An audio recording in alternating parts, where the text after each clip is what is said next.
देखिए 2022 का एक जमीन विवाद का मामला था। एक मकान खाली कराने को लेकर था। जिनका मकान इन लोग का अपना खरीदा हुआ मकान था। केस से पूरी तरह से बरी किया गया है, तो निश्चित तौर पर मैं न्यायालय का बहुत बहुत आभार व्यक्त करता हूँ। दुमका की विशेष एमपी एमएलए अदालत से एक बड़ी खबर सामने आ रही है, जहां झारखंड के स्वास्थ्य मंत्री डॉक्टर इरफान अंसारी और उनके पिता पूर्व सांसद फुरकान अंसारी को एक पुराने मामले में बड़ी राहत मिली है।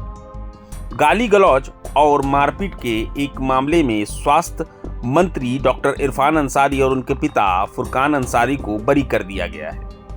गुरुवार को दुमका में एमपी एमएलए मामलों की सुनवाई कर रही विशेष अदालत के न्यायाधीश मोहित चौधरी ने सबूतों के अभाव में मंत्री समेत सभी आरोपियों को बाइज्जत बरी करने का फैसला सुनाया। देखिए 2022 का एक जमीन विवाद का मामला था और हमारे जो विपक्ष के लोग हैं वो लोग लगातार मेरे खिलाफ में साजिश रचते हैं। न्यायालय में बात आई, बहुत तरह की धाराएं लगाई गई थी हम पर, लेकिन मुझे अफसोस इस बात का नहीं कि मुझ पर आप लोगों ने धारा लगाया। मेरे पिताजी जिसने राज लिया फुरकान अंसारी साहब, विषम गुरु शिबू सोरेन जी और फुरकान साहब के अथक प्रयास से राज लिया गया और हम लोग उन्हीं के बेटे हैं। मेरे खिलाफ में बताइए, एक डॉक्टर हूँ मैं, एक चिकित्सक की भाषा आज तक मैं ऊंची आवाज़ में बात नहीं किया और ऐसे धारा लगा दिया गया। आज मुझे केस से पूरी तरह से बरी किया गया है, तो निश्चित तौर पर मैं न्यायालय का बहुत बहुत आभार व्यक्त करता हूँ। यह मामला साल 2022 का है, जब मधुपुर थाना क्षेत्र के रहने वाले मकबूल हुसैन ने मंत्री इरफान अंसारी पर एक मकान खरीदने के बाद उन्हें और उनके परिवार को परेशान करने का आरोप लगाया था।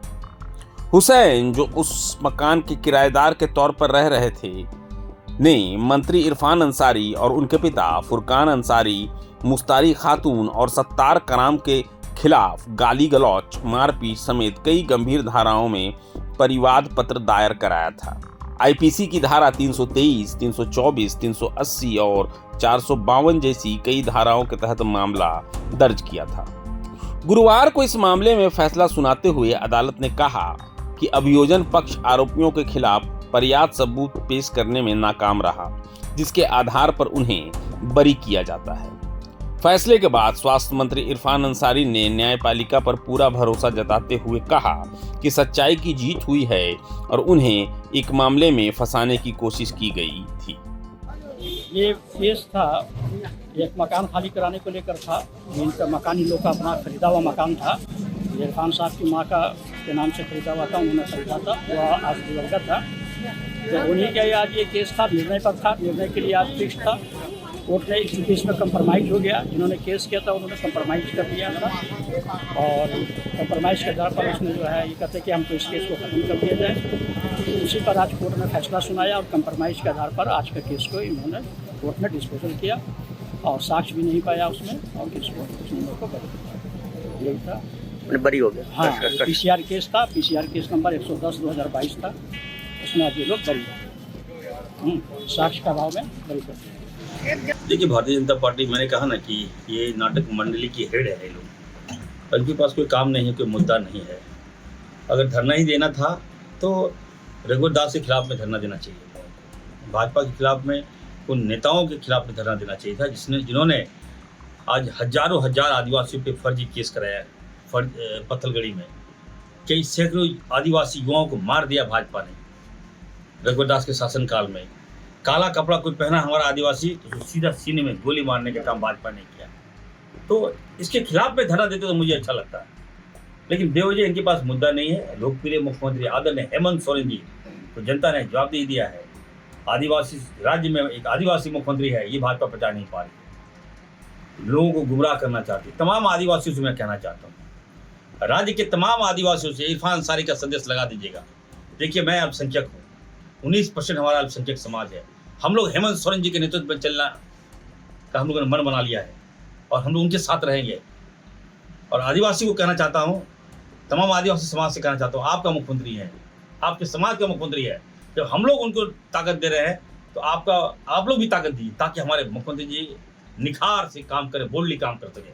ये चाहता है कि आदिवासी वोट को तोड़े और हम लोग का मुख्यमंत्री नहीं बने, भाजपा का मुख्यमंत्री बने। तो ये न केवल आदिवासी समाज को तोड़ना चाह रहा है, बल्कि मुसलमानों को भी तोड़ना चाह रहा है। और ये जा रहा है कि आदिवासी मुस्लिम अगर मिलते हैं तो 46% होता है जो सरकार बनाने के लिए पर्याप्त है। और अगर एडिशनल वोट आ जाएगा तो आ जाएगा। हम लोग बहकने नहीं देंगे, आदिवासी को टूटने नहीं देंगे, दलित मुसलमानों को टूटने नहीं, ओबीसी को टूटने नहीं देंगे हम लोग, और ऐड करेंगे।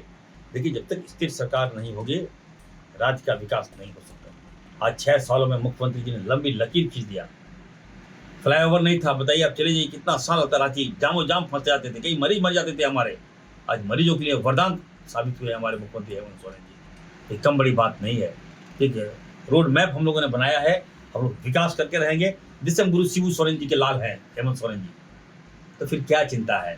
मैं तो तमाम लोगों से कहूँगा, कुछ भाजपा की रैलियों में, भाजपा के कार्यक्रम में भाड़े के लोग लाए जाते हैं, उनसे भी कहूँगा यार पैसा वापस कर दो, कहाँ तुम लोग जा रहे हो वहाँ पर, मत पड़ो यार, मुख्यमंत्री जी पे विश्वास करो ना। एक आदिवासी नेतृत्व कर रहा है, भाजपा के शासन का रघुवर जी फिर आ जाएंगे मान लीजिए, तो फिर क्या होगा हम लोग का, कहीं के नहीं रहेंगे। काला कपड़ा पहने है, गोली मार देगा, दहशत फैला देगा। हमारी सहिया बहनों को दौड़ा दौड़ा के मारा है भाजपा के लोगों ने। क्या आप, मैं फोटो दिखा दूंगा तो आप जिंदगी में भाजपा को देखना नहीं चाहिएगा। क्या हमारी माता बहनों का आबरू नहीं है क्या? इज्जत के साथ इन लोगों ने खेलने का काम किया। हम दिखाएंगे वीडियो कहेगा तो सैया बहन नहीं जा रही है भाजपा में। ये लोग जानबूझकर इसके एक से एक काले कारनामे हैं, मैं उजागर नहीं करना चाहता। लेकिन चलिए, आज मैं भाजपा के खिलाफ कुछ नहीं बोलूँगा। आज जीत हुई है, सत्य की जीत हुई है। आज मुझे न्याय मिला है। लगातार कोर्ट आते आते मेरी गाड़ी का कहीं पंक्चर, गाड़ी का टायर खिंच गया, लेकिन अंततः मुझे न्याय मिला है। मैं खुश हूँ, पूरी आवाम खुश है, जनता जागरूक। प्रभातखबर.com, विश्वास वही, रफ्तार नहीं।